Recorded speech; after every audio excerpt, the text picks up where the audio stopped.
بسم اللہ الرحمن الرحیم. خواتین و حضرات، میں ہوں اختر عباس اور آپ سب کو السلام علیکم. زندگی روز نئی نئی چیزیں، نئے نئے واقعات، نئی نئی حقیقتیں اور نئے نئے پہلو سامنے لے کے آتی ہے. کچھ چیزوں پہ ہماری رائے بدل جاتی ہے، کچھ پہ ہمارے علم میں، فہم میں اضافہ ہوتا ہے. میں آپ کو ایک مزے کی بات یاد دلاؤں کہ میرے پاس جب بھی اس پہلو پہ سوال آئے وہ بچیوں کی طرف سے آئے، لڑکیوں کی طرف سے، اور انہوں نے کہا کہ شادی کی پہلی رات، اس کے بعد انہیں علم ہوا کہ ان کا میاں امپوٹنٹ ہے، نامرد ہے. He is unable to perform as a husband. So what should I do? جنہوں نے شرماتے ہوئے بات نہیں کی، 6 ماہ گزر گئے، 5 ماہ گزر گئے، اور پھر انہوں نے اس پہ بات کی. اپنے گھر والوں سے نہیں کر پاکے تو مجھ سے کی. تو ایسے پیشنٹ کے بارے میں نے ان کو گائیڈ کیا کہ چونکہ میں بہت سالوں سے ایسے پیشنٹ کو دیکھتا ہوں اور ان کو ٹریٹ کرنے کی بھی کوشش کرتے ہیں، لیکن جو ایزوسپرمیا کے پیشنٹ ہوتے ہیں، یعنی ان کے سپرمز میں جان نہیں ہوتی، وہ باپ اس طور پہ نہیں بن پاتے. مگر بعض دفعہ ایسا ہوتا ہے کہ سپرمز نہیں ہوتے لیکن ایز اے ہسبینڈ وہ پرفارم کر سکتے ہیں. سو دونوں میں فرق ذہن میں رہنا چاہیے.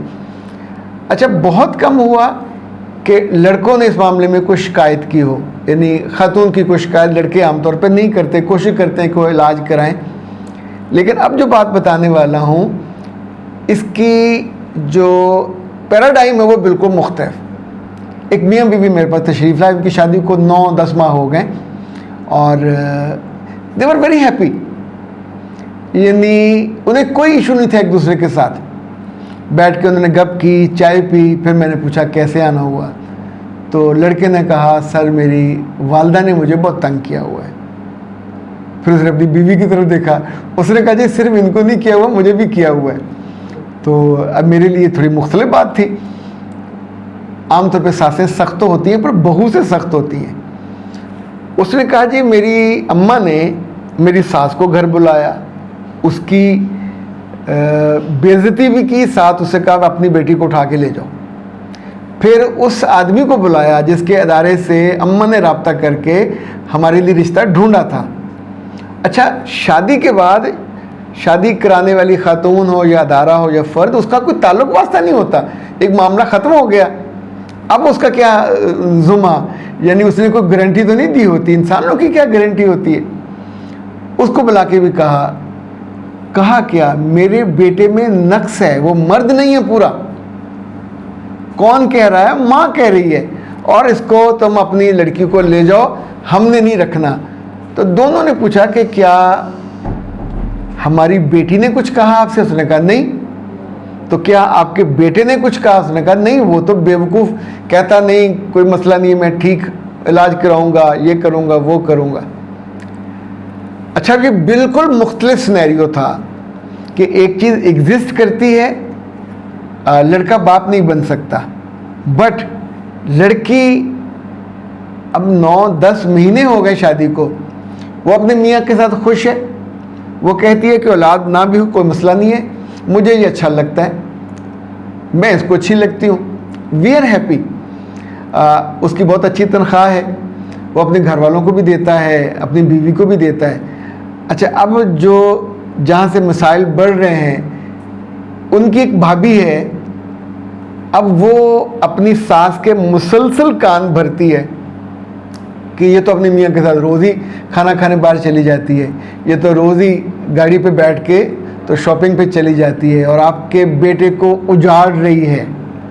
اچھا، ایک دلیل اس نے اور بھی اپنی ساس کے کانوں میں ڈالی ہے کہ یہ تو غریب غربے تھے. تو میں نے پوچھا کہ جھونپڑی سے اٹھا کے لائے؟ انہوں نے کہا نہیں، اچھا خاصا گھر ہے ہمارا.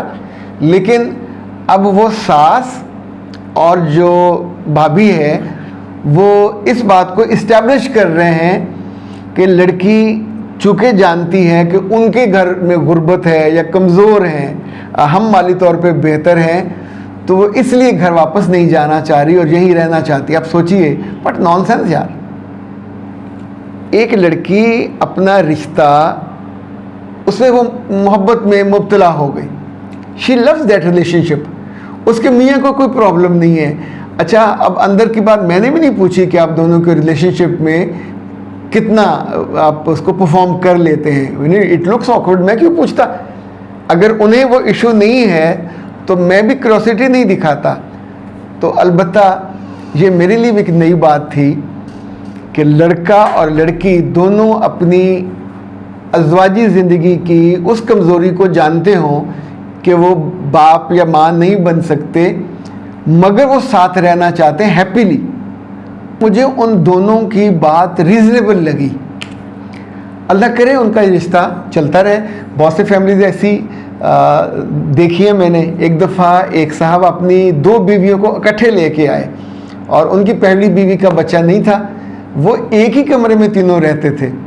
دوسری بیوی کا جب پہلا بچہ ہوا تو اس نے اس کو پہلے بتایا ہوا تھا کہ یہ بچہ میں نے اپنی اس پہلی وائف کو دینا ہے. اب وہ اس کا بیٹا ہے, دوسری کا نہیں ہے. دوسری سے اللہ نے 2 بچے اور دے دیے. اب یہ جو تعلق ہے محبت کا, آپ اسے دیوانگی کہہ لیں, آپ اسے اٹیچمنٹ کہہ لیں, آپ اسے لو کہہ لیں. اچھا وہ آدمی بہت امیر نہیں تھا, اس کی تنخواہ لاکھوں میں نہیں تھی, بٹ تینوں they were so comfortable.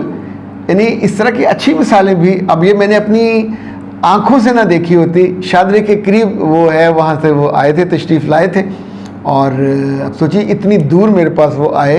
الحمدللہ ان کا جو مسئلہ تھا اس کو ہم نے دور کیا, گپ شپ اچھی ہوئی. لیکن وہاں سے مجھے بھی یہ لرننگ ہوئی کہ میاں اگر سمجھدار ہو تو اپنی پہلی بیوی کو وہ ضائع نہ کرنا چاہے. یعنی وہ ماں نہیں بن سکتی تھی تو ضروری نہیں ہے کہ اس کو دھکے دے کے اپنی زندگی سے نکال دیا جائے.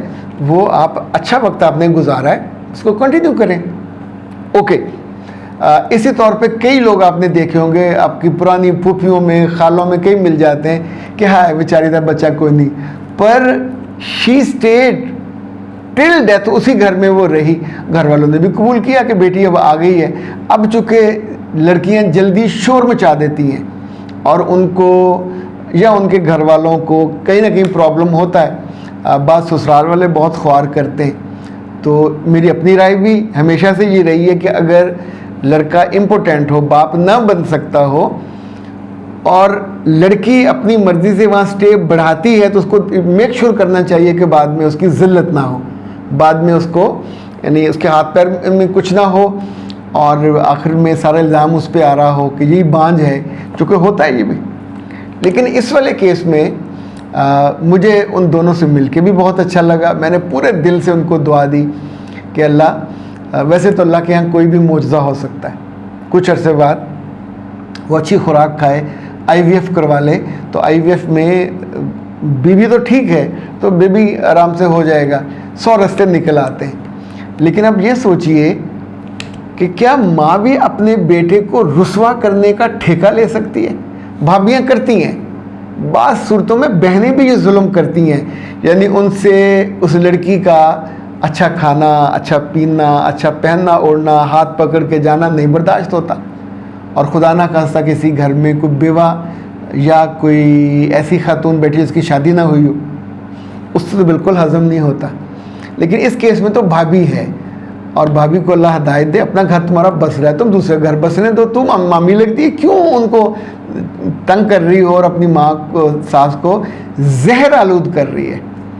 یہ جتنے زہریلے لوگ ہیں یاد رکھیے گا, یہ زہر اینڈ آف دا ڈے ان کی رگوں میں دوڑتا ہے, یہ زہر ان کے تعلقات میں آتا ہے, یہ زہر ان کی بچوں کی زندگی میں. چونکہ آپ انویسٹ کیا کر رہے ہو زندگی میں, اچھا تو نہیں کر رہے, برا کر رہے ہو. تو جو بیجو گے کاٹو گے بھی وہی.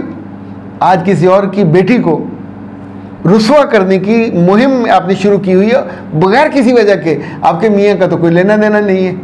اور ساسیں عام طور پہ بہوؤں کے جلدی خلاف ہو جاتی ہیں. اس کیس میں انہیں اپنے بیٹے کو بھی برباد کرنے کی کوشش کر رہی ہیں, ساتھ بہو پہ بھی غصہ کرتی ہیں کہ تو بیوقوف ہے, تو جاہل ہے, تو ایسے. اچھا وہ نامرد نہیں ہے, لیکن ماں اب یہ کہہ رہی ہے کہ تو اس نامرد کے ساتھ کیوں رہنا. میں نے اس لڑکے کو یہ سمجھانے کی کوشش کی کہ بیٹا کبھی ماں کے بہکاوے میں آ کے اس بچی کو مت چھوڑنا. پھر اس کو میں نے دلیل دی کہ جس کی ماں اس کا گھر اجاڑے گی, یا بہن اجاڑے گی, یا بھابھی اجاڑے گی, تو ان میں سے کل تمہارا رشتہ نہیں کہیں کوئی کرنے دیں گے, نہ لے کے جائیں گے. میرا رب سب کی بیٹیوں کو اور بچیوں کو, ان کی عزتوں کو محفوظ رکھے, ان کی زندگی کی خوشیوں کو محفوظ رکھے. اور ہم سب کو یہاں بھی کامیابی دے اور اپنی ہاں بھی کامیابی سے ہم کنار کریں. میں ہوں اختر عباس, آپ سب سے بہت محبت کرتا ہوں, اور جواباً مجھے بھی آپ کی بہت ساری دعائیں, خوشیاں, محبتیں اور وشفل چیزیں ملتی ہیں. I am really honoured. اجازت دیجیے,